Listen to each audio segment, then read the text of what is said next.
Hi, it's me, Ingrid INFP, and we're in the forest, so um, I'm going to try to talk loudly so that the wind doesn't destroy all of the sound coming from my mouth.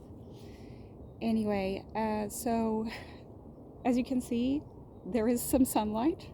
The sun is shining and it's 4 p.m., which is quite amazing when you've gone through the Swedish winter. So February is always a terrible month for me, like the worst month. And March is much better month. So I'm feeling much more positive than I have been. I have been at the gynecology, and next week will be my last week at gynecology. And I feel like I've learned so much and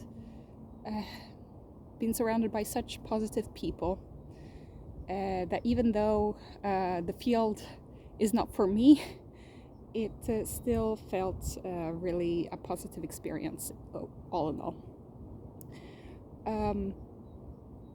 I had sort of a discussion with my new supervisor, who's autistic as well, about my residency, because I'm halfway through my residency. My residency is 5 years, and I've gone through 2.5 years. So my supervisor told me they had like a meeting with all of the different doctors and with my the person who is in charge of my program and my boss. They all talked about all of the residents, but they talked specifically about each one behind our backs, which is kind of weird to me. So they have this discussion, like a formal meeting, and then they all have to say something positive and something negative, or something to work on. Obviously, don't use the word negative. It's things to work on. And then I had to do a self-evaluation, and they went through my self-evaluation just to check that my view of myself is kind of the same as their view of me. So I rated myself high in documentation, because that's basically all I do at my work is document stuff, pretty much, which is not the greatest, but I put 5 out of 5 for that one. But for the other ones, I put myself as a 3 or a 4 out of 6, I guess, was the thing. And I put myself as a 2 out of 6 in terms of stress, in terms of how I react to stress. And I said I have difficulties with that. And so what the doctors said about me was, in terms of negatives, was that I didn't ask enough questions to them, which is a little bit strange because I've been away for a while. So obviously I haven't been asking them many questions because I haven't been having a lot of patients at the healthcare clinic. But I do understand that I used to go a lot to my old supervisor to ask questions, and now that she's gone, I guess that I'm not asking questions when I maybe should, I should be asking for help. But I've been so used to having to deal with everything on my own that it's hard for me to go and ask questions. Also, there are certain doctors at my workplace that I do not gel with at all, so I would rather not, because I don't really trust their opinions sometimes, which is a problem. But so obviously there are certain people that I ask more often than others, and so it will take me a while to get used to my new supervisor and ask him questions, and also to ask questions to the other doctors that I haven't been asking questions to before. But so that was the thing to work on, I guess. They had a similar view of me, that the patients love me and the staff loves me at my work. They think that I do a good work. So the positives is that they find that I do a lot of work behind the scenes, and that I'm autonomous and that they said something that really confused me a lot, in that apparently they said that I was the resident that took most patients and that worked the hardest. And that was not at all how I saw the situation. But I guess I don't see what the other residents are doing. I only see my own work. I thought that I didn't have the same work capacity as the other residents. So I don't know if they're doing a better job at pretending to be busy, or if I am not being effective enough, or I don't really understand. But apparently they see that I am doing a lot of work and that I'm doing a lot of good work, and that they don't have much negative to say about that, and that I take care of my patients and that it works well. So I'm really happy about that. My supervisor did talk to me about the stress factor, and he said, it was kind of funny how he said it, but he said, like, I think you and I have similar difficulties, which basically means that we have autism. And he said, I think that maybe something similar to what I have done in terms of organization might help you. And I think that my supervisor is a little bit more of like this stereotypical autistic guy, in that he really likes lists and having control over things. And he almost has a little bit of like OCD streak of like, he needs things the way that he wants them, and he really likes the predictability. I think I'm a little bit more chaotic than he is, but I do understand this whole thing of I don't like when something changes and that I have no way to affect it, it feels like sometimes. And it's kind of like I've just given up and just been like, okay, well, I guess that this changed and I'll have to just deal with it, when actually I need like help to say like, no, I don't need to deal with it. Sometimes I can just decide how I want things to be. So I thought that was good that I have a supervisor that is also autistic, that kind of understands certain struggles that I have. I like the feedback that he gave me, that he thought when he first met me that I was a very nice, very kind person, but that he thought that I would have problems with like saying no to patients or doing the difficult things, or not being strong enough. And he's realized with time how strong I am, and how that I'm not just kind, I'm not just a nice person, I'm also a very strong person, and it really surprised him, and he's pleasantly surprised. So I think we're starting to learn more about each other, and it's really lovely. It is kind of funny because he also he has to write a report on me for this external person is going to come to my workplace to evaluate me sometime at the end of May. And so I wrote to my supervisor to fix the date. And the date, so I was like, which date at the end of May could you? And I just told him, before that date, you'll have to write a report about me. 3 hours later, he writes an email back to me saying, oh, I wrote the report. Should I send it to you? And I was like, you had like 2 months to write this, and yet you decided to write it the second that I sent you the email. And he said that his wife has taught him to do things directly when he gets it.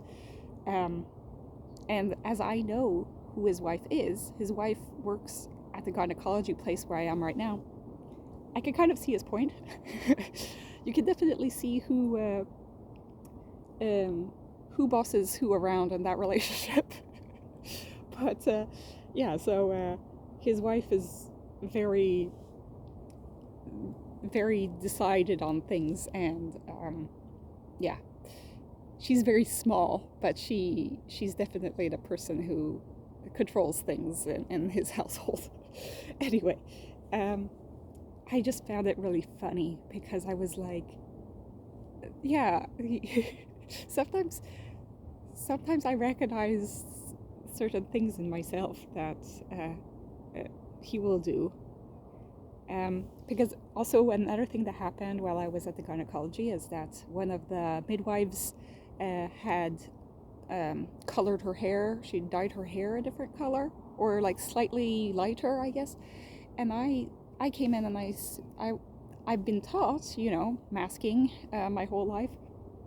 I've been taught to say, "Oh, have you gotten a haircut? It looks nice." That's the kind of thing that you're supposed to do, which I used to not do because I used to not notice these things. Now through the time, I have learned to mask by noticing these sorts of things and commenting on them. And she said, "Oh no, I didn't cut it. I dyed it." And then my new supervisor's wife was there. She was like, "Oh, you're just like my husband. He always comments on people's appearance, but then sometimes it ends up going wrong because he's too blunt." And she says he calls it being truthful, but I find it being disrespectful. And I was like, yeah, but I couldn't know really what was different. I was trying to pay compliments. And so I think that it's kind of a funny joking around. It's not like she hates her husband for that, or that she really doesn't understand autism. I think that she's just, it's one of his quirks. And it's just funny because I happen to share one of his quirks. In, I guess, just being too blunt, but like really wanting to be nice by saying what's, commenting on a person's appearance. So apparently my supervisor has said to somebody, "Oh, you've lost some weight," and that was taken the wrong way, kind of, when he was really like, trying to compliment the person, or just saying what he was seeing, Anyway, so I don't know. It's just a funny situation because I have now met both parts of this couple separately, and it's a little bit of a weird experience. But yeah, so, however, there are certain things that have happened that are a little bit,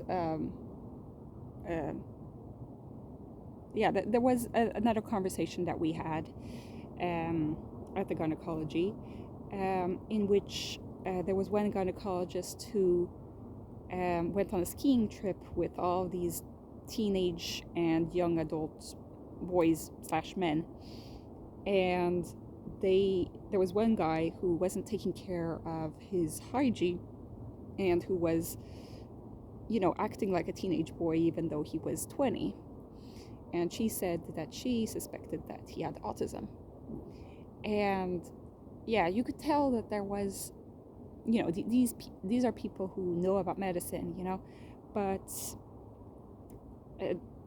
there are certain misconceptions about autism that are around, like, that you are very rigid. And I mean, rigidity is part of the diagnostic criteria, but the picture of a person with autism is like, this teenage boy, I guess, who stays in his room and plays computer games all day and, doesn't contribute anything to society and blah, blah, blah.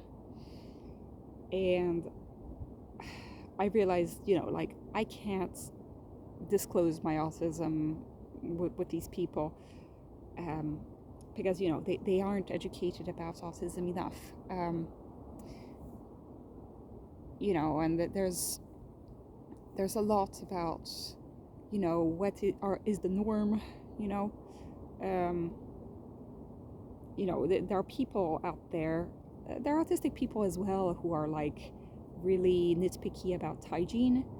I'm unfortunately not one of those. I don't know if I should say unfortunately, but you know, um, if you're neurotypical, like, why would you? I don't know. There certain people just like judge people just from they learn one thing about them and then it's like, that's it. You're a terrible person because you can't do this one thing right, And I find that people are so much more than that, and I find that, for example, one of these kinds of things is like, um, I saw a video. I think it was Holly, who's autistic. Um, she made a video about, being unknowable as an autistic person, and she did one where she was, and so she said that people have learned that dogs are good judges of character. And so if a person doesn't like dogs, or if a dog doesn't like a person, then that means that this person is not kind and doesn't have compassion and all these sorts of things. But the thing is, I am a person who has been scared of dogs since I was little, because of my autism, because they bark and it's very loud and unpredictable, and I don't like unpredictable physical contact that is jittery, which I feel like a lot of dogs do, big and small, you know. And so that's why I'm not saying that I dislike dogs, but I'm saying that I'm scared of dogs. And that doesn't make me a bad person just because I can't hang out with dogs and be comfortable around dogs. And dogs sense that discomfort, and they become discomforted themselves. And so they also, they start behaving a certain way around me that isn't like the most, loving way. And if somebody believes that I meet, somebody believes that the way that the dog interacts around me, or the way that I interact with another dog, is a judge of my character, of like my whole character, then yeah, then it's no wonder that I don't get friends, because people are not willing to see nuance in things. Sometimes it's a little bit confusing to me that autistic people are more likely to think black and white thinking, I guess. However, neurotypical people sometimes are also very much in black and white thinking. Like, they don't go into all of the nuance and being open to differences in people, and just learning that people are very complex and have many layers. So I have many layers. So just because I am scared of dogs does not mean I'm a terrible person, There's like, this picture of like the psychopath who, like, animals are scared of this psychopath, But it's like, just because I'm scared of dogs doesn't mean I'm a psychopath. There are many other parts of me, that are compassionate and kind. And so, if I don't take a shower every day, that doesn't mean that I'm a dirty person that doesn't care about, accommodating it to other people. I do care. I do want people to be comfortable around me, and I try to make sure that I, don't smell bad when I leave the house. But that's not, that doesn't mean that I will shower every day to make you happy, I have to find my own accommodations in my hygiene routine, which will not make sense to most neurotypical people, and I think that neurotypical people are just so used to that this is a certain way of being, and nothing outside of that is okay.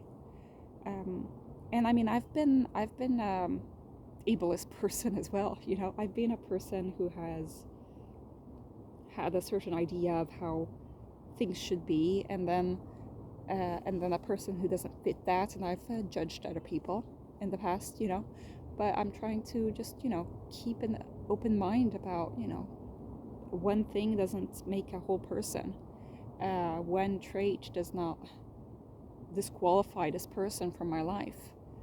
And I think, yeah, so I think that there's that kind of thing that neurotypicals think about autistic people is actually true of them as well, that they are judging people before actually knowing the whole of them. So that's what's been going on. I'm going to have a lot of these kinds of evaluations of me, which stresses me out, but it's all for the best. It's all so that I can have a better residency. So I have that external validation person who's going to come at the end of May, and I have to film myself with patients. I have to do 2 of these, and then I have to write a reflection piece about that, and then I have to write a reflection piece about all of the courses that I've done so far, and I have to write a reflection piece about just me in general, and about my supervisor, who I've only known really for less than a year. But yeah, so I have a lot of papers to write, and I have a lot of evaluations to do. And I did have to do an evaluation with one of the doctors, had to sit in with me during a patient visit, and I really got really nervous and actually had to end that conversation early. Thankfully, that doctor did not notice what I was doing. I just said, oh, let's take some blood samples, and then I will contact you when I get the answer to the blood samples. And that way I could end the conversation early, and then I could, I felt that it wasn't going to be safe for the patient if I continued the conversation. So that's what I did. In the end, it ended up going okay for the person who was evaluating me, did not notice that at all. He said, oh, you should have talked about all these things, which I had thought I would talk about if I hadn't gone into a panic. And I ended up talking to her afterwards on the phone call later on. Now, anyway, that was all about my work and all that. I'm looking forward to, being out in the forest during spring and, summer, and I'm planning my summer vacations, and I might go a course in mindfulness, which would be kind of cool because I've never done one actually.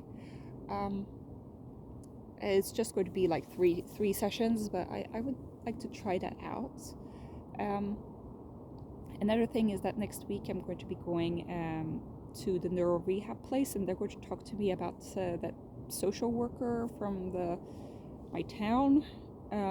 If I'm eligible for that, even I don't really know how that works.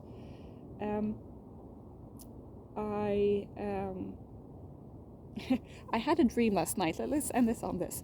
I had a dream last night that I met up with Vandelpiet in some strange unknown location. Okay, I don't know what country it was, but we were. I guess that we were in Australia because I was going to meet Vandelpiet's dad. But I don't know. This made no sense. What happened is that I found out that Vandelpiet's dad was part of a cult, and that's why Vandelpiet was so interested in cults. And I was like, why didn't you tell us about your dad who was part of a cult? And then and Vandelpiet was like, yeah, well, I didn't think you guys needed to know, And so I ended up finding that out, and that was the end of that dream. So I don't know, Vandelpiet, if you have a response for that, tell me what you guys think. Have a great day. Bye.